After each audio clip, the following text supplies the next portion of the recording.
Mr. Cole Riley is the VP of Engagement and Partnerships for Rethink Food.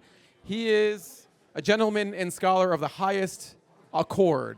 Cole, great to see you. Cool, thanks for having me. Thank you so much for being with us. And once again, thank you all so much for being here at Taste Radio's Meetup here in New York City.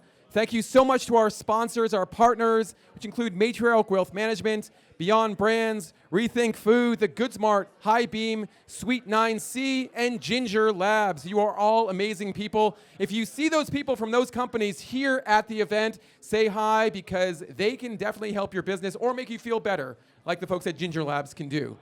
All right, Cole, thank you again for having us here. You know, when Rachel Krupa mentioned that we should hold this event at Rethink's Community Kitchen, I was like, what is Rethink Food? I didn't know much about the company. What do you guys do? Yeah, so we're, I would say, one of the more dynamic food nonprofits in the city.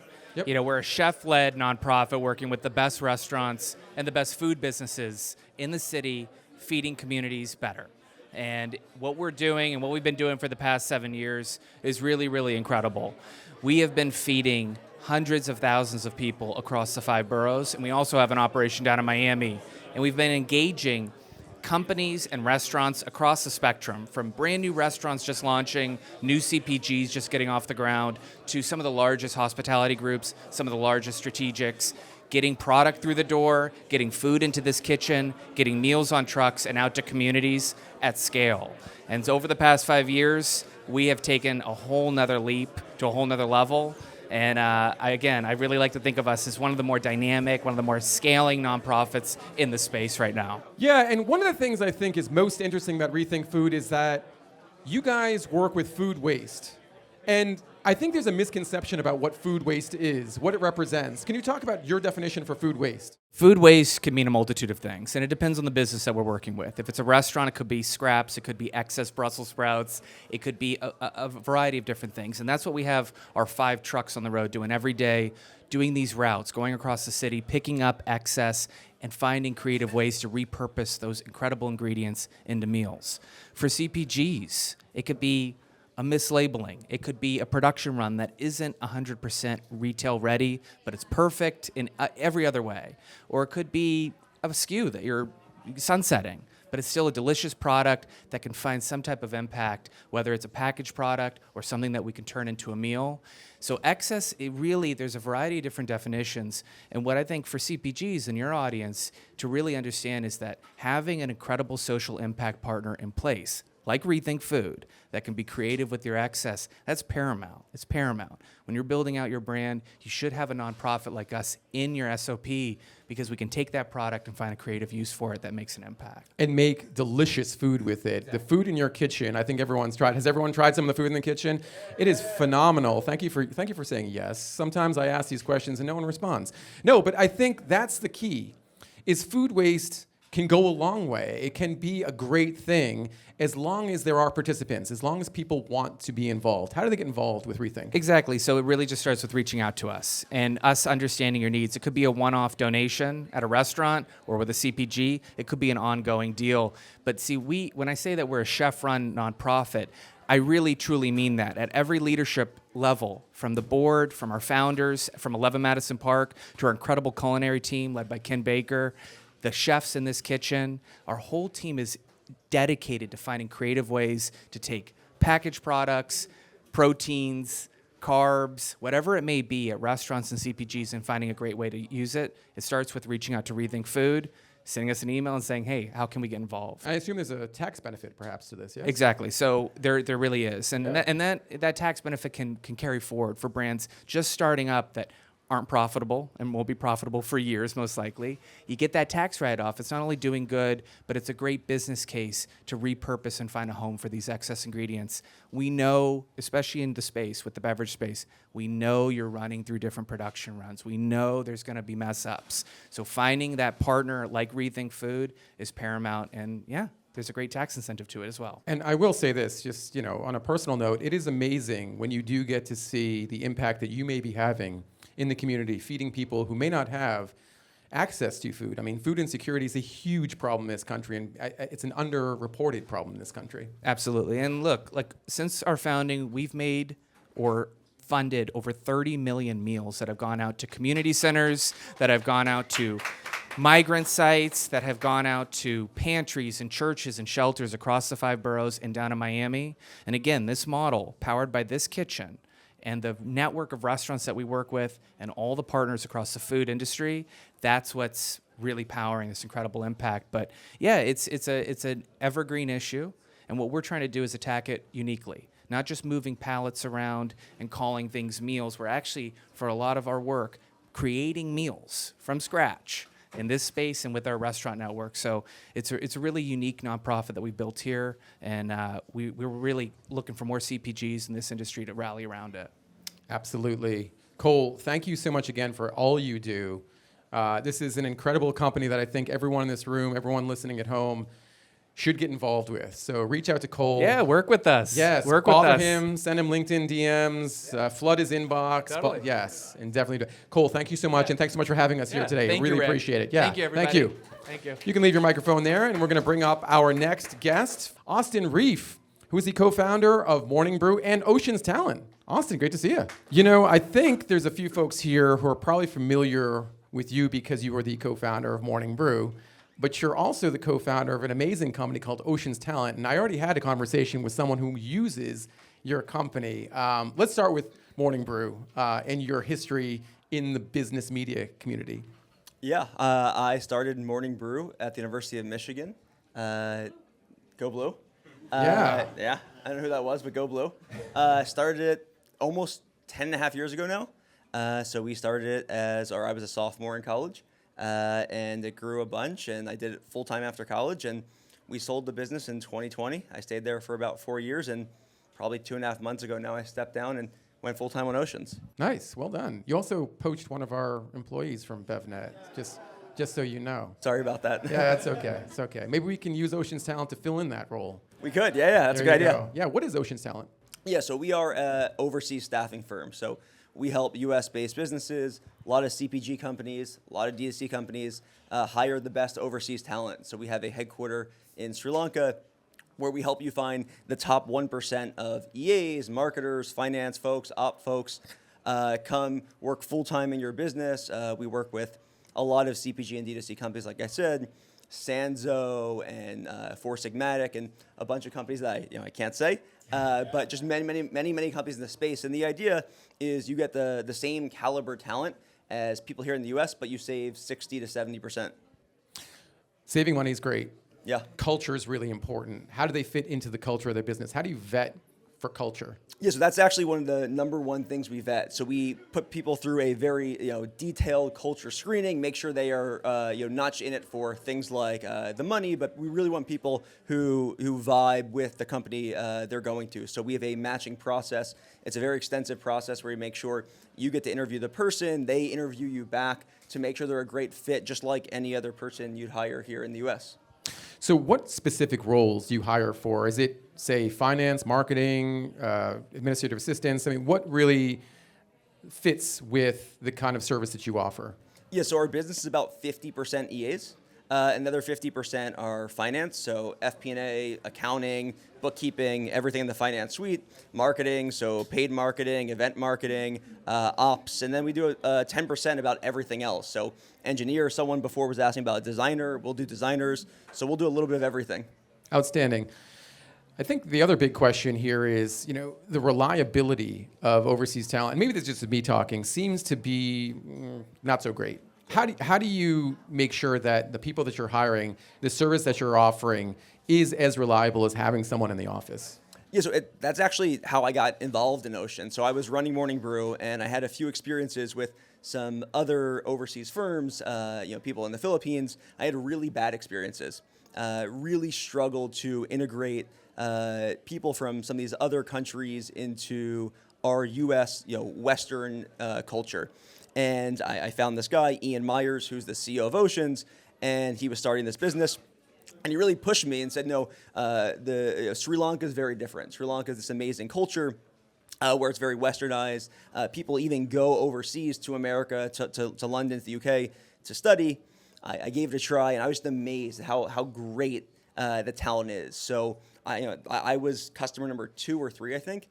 and it really showed me how amazing it could be to integrate people from other countries, people from Sri Lanka into the U.S. culture. And so we had people at Morning Brew, and now we have 250 to 300 customers of people who have them in their business. Now, I think the one question everyone here is wondering is, how much is this going to save me? Because this is a very challenging, uncertain time for companies, and people are wondering, how can I cut costs? How can I maintain my business at a level that is still offering top-notch quality, but yet reduced costs and expenses? Yeah, and so we're seeing a lot of that. We're seeing a lot of people reach out to us who are impacted by the tariffs, impacted by the economy, and want to grow their business, but want to lower their OpEx. And so we save people on average about 65%. 65%? Yeah. Wow.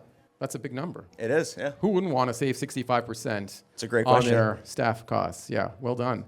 Austin, thank you so much for being here. I Absolutely. really appreciate it. Thanks so much for your partnership for this event. Yeah, for sure. And reach out to Austin and Ocean's Talent. What's the best way to do so? I'll be over there, so you can just come find me. I'll be over there. Outside of the event, for people listening at home, what's the best way to connect? Yeah, you could just, on LinkedIn, Austin Rief, just shoot me a DM. Outstanding. Thank you so much again, Austin. Really appreciate it. For sure. Thank you. Yeah, round of applause for Austin. Fantastic. You can leave that there. Is this yours? Thank you so much. All right. Rachel Krupa. Where is Rachel Krupa? Because she looks like she's hiding. She shouldn't be because she's incredible. Have a seat. Rachel Krupa. Woo! Wow. How are you? You should be in sports. Sports? Yeah. For folks who don't know, Rachel was an integral part of putting this event together. She connected us with Rethink. She has connected us with people who are supplying the bar, who are supplying some of the samples here. She is just incredible. Day and night, I can reach Rachel. She hates me for doing that, but I try to reach her. Do you sleep, by the way? You are so busy. Yes-ish. Ish? I don't need a lot of sleep. Okay, I figured, because I look at your Instagram profile, and all I see is work and play. A good kind of play. And then it's just like work, play, play, play. Well, in my mind, work is play, and Interesting. play is work. Why is that? Because if you love what you do every day, it's not work. Oh, okay. And I've heard that before. They merge so well together in the sense of food, meeting founders, talking to humans.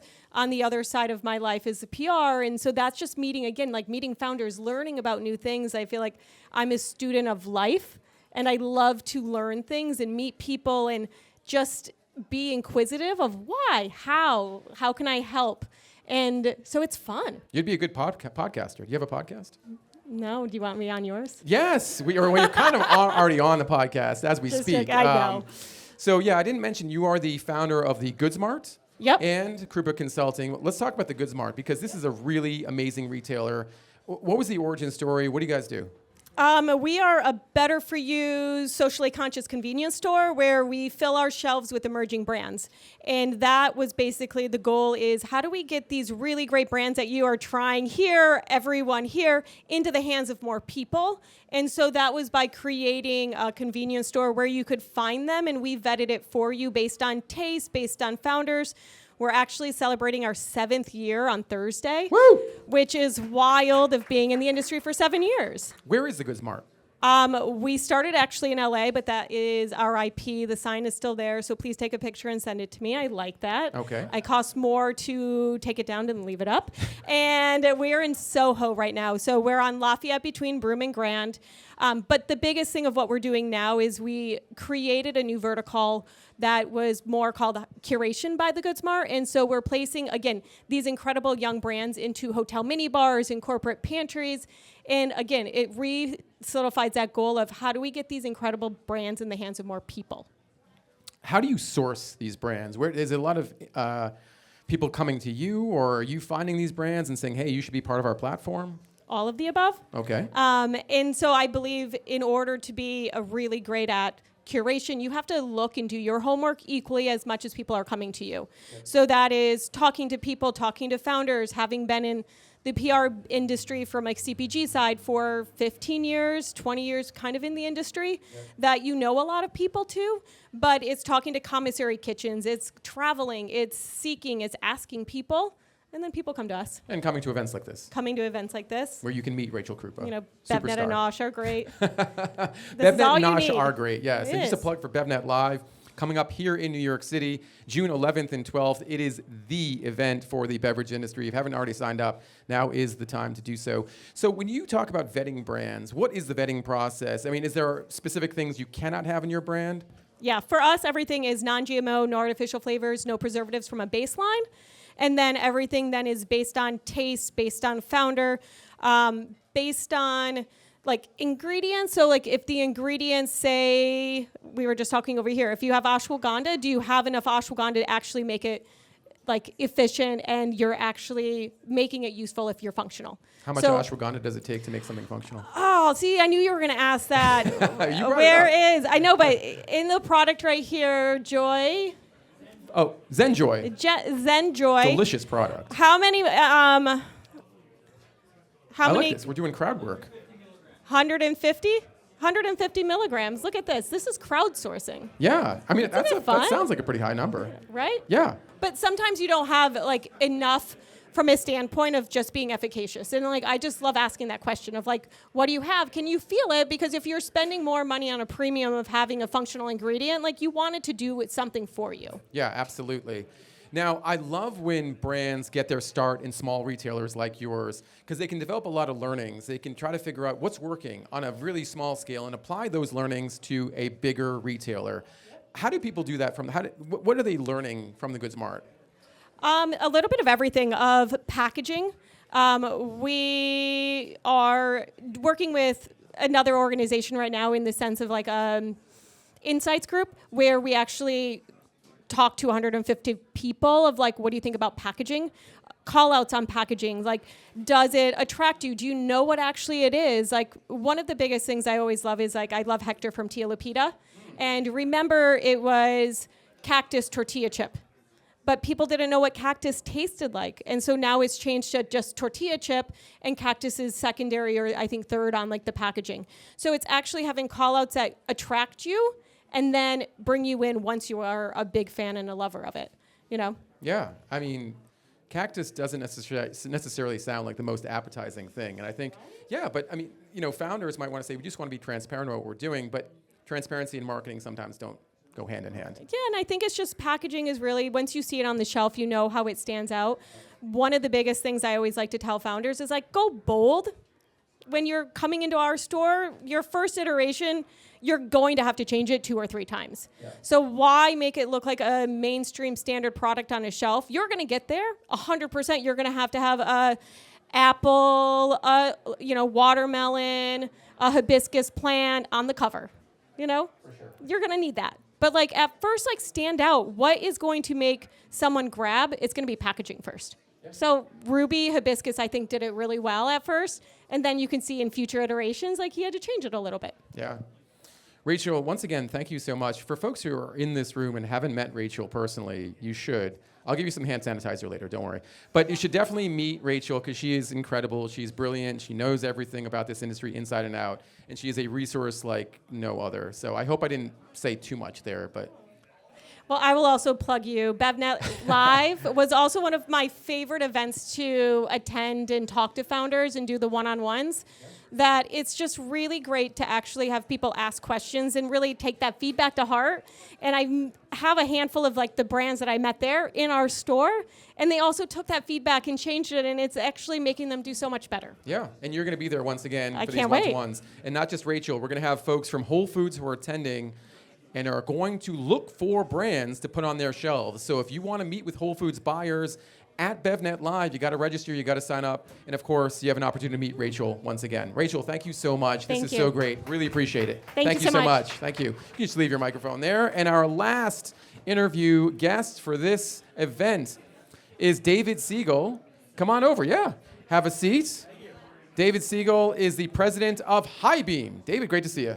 Thanks for having me. Did I pronounce your last name correctly? You did. Well done. It could have been Segal. I prefer sounding like an action hero, but unfortunately that wasn't in the cards for me. Highbeam, thank you so much again for your partnership, your support of this event. Really appreciate it. I know when people hear Highbeam, they think cars, but Highbeam is not that. What do you guys do? Well, I mean, a little backstory. I actually came by, quite honestly, I started as a customer. So I built a brand called David's Tea from 0 to 200 million in sales, 200 David's stores. Tea? Yep. You're the David? Yeah. Amazing. Yeah. David C is an incredible brand. It was a great ride. I took it public, sold it shortly thereafter. We had 200 stores across Canada and the U.S. and went on, did a bunch of other things. One of my new businesses many years later, I got fed up with my bank. I was getting 0% interest, 0% yield on any of my idle cash, no intelligence on my data, clunky software, bureaucratic service. And I discovered Highbeam, and I was blown away. All we do is consumer brands between 1 million and 200 million in sales.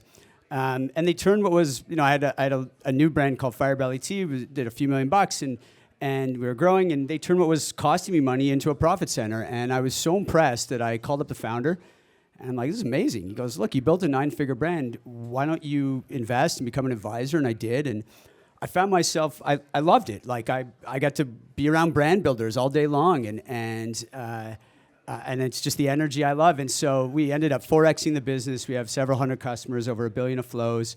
And what we do is we automate tedious manual finance tasks to save brands time and money. And we pair that with good old-fashioned relationship service. Like, you get people's cell phone numbers. You can actually reach people as you grow and as you scale. And so we tap you into whether it's lending or giving you the maximum amount of yield on idle cash, or minimizing your interest expenses, or bill pay, or automating. I mean, we just launched our AI agents. It's incredible. Like, when I think about, our vision is to have a one-person finance team, right? Like at David's Tea, I had more people in finance when we had scale than I did buyers. And I just think all that's going to change. And Highbeam is leading that charge. And it's an incredible product, and yeah, I got really excited about it. Eventually, the founder turned to me and says, "Look, why don't you come in as an executive?" And I did, and here we are. You must really believe in it, because if you took a brand from 0 to $200 million in sales, and now you're the president of Highbeam, I mean, I just think the bank. You must really believe in what you're doing. I think, look, traditional banks have ignored this segment for a very, very long time. This segment being the CPG industry. Yeah, any type of brand, any mid-sized brand that's scaling, and I just think there's going to be a generational shift in banking, and all your deposits are FDIC insured, so you're protected, but we're just able to offer you a ton of value that actually saves you money and time. So you take what is fee-driven and costing you money. And we're, like when you think about the finance process, like the way you make decisions today on your financial stack, like you get all this, you're turning cash into inventory, back into cash, back into inventory, and you have all these transactions coming in and out. It's hard to make sense of. You send it up to some fractional CFO or internal finance team. They put together these statements for you. You get them 30 days, if you're lucky, later, and then you're making decisions on, yesterday's news, right? And I think what AI allows us to do is we not only can compute that information and give you quick answers to any ad hoc questions in real time on all your intelligence, but then we have the banking, so we can actually link it to the money movements as well in real time. And one thing I've realized is your interest, like maximizing your yield on your idle working capital and minimizing your interest expense. If you do that by the day, it adds up. Sometimes you think you're doing it because you look at it once a week or once every 2 weeks. But when you really dig in and there's a system in place and we're able to automate that treasury function for you, you're going to be surprised. I mean, if you're it could be tens, if not hundreds of thousands of dollars, depending on how big of a brand you are. So yeah, I got really excited about this. I think this is going to make a big difference. I mean, all of you in this room are the backbone of the economy. I know what it's like to be in your shoes building brands. It's really, really hard to build a business. And I think I feel really proud to be part of a company that's in your corner, that's helping you. It's never been easier to start a business, and never been harder to make money from it. And I think Highbeam is really about helping you make money from your business. We got about a minute left, but I want to ask about your lines of credit, because folks in this room, lines of credit can be lifelines for CPG brands, and you guys offer lines of credit. What is there collateral involved? We do. Highbeam. What's great about Highbeam is you can use us for certain things a la carte, or you can use us for everything from banking to credit to intelligence. On the credit side, yes, we do lines of credit. We also have credit card. We have various credit card products. But even if we're not, we want to build long-term relationships. Even if we're not the right partner for your lending, you should still talk to us. We have an incredible ecosystem of lenders. We will plug you into it. We will make sure that we get you the best products for you to help you grow your business. That's really what we're about. And yeah, whether that's our products or whether that's referring you on to someone else and still handling your banking and intelligence. Highbeam.co? Highbeam.co. That's the website. You guys Yeah. all should check it out. David, thank you so much Thank for being you. with us. Really appreciate it. Thanks, Ray.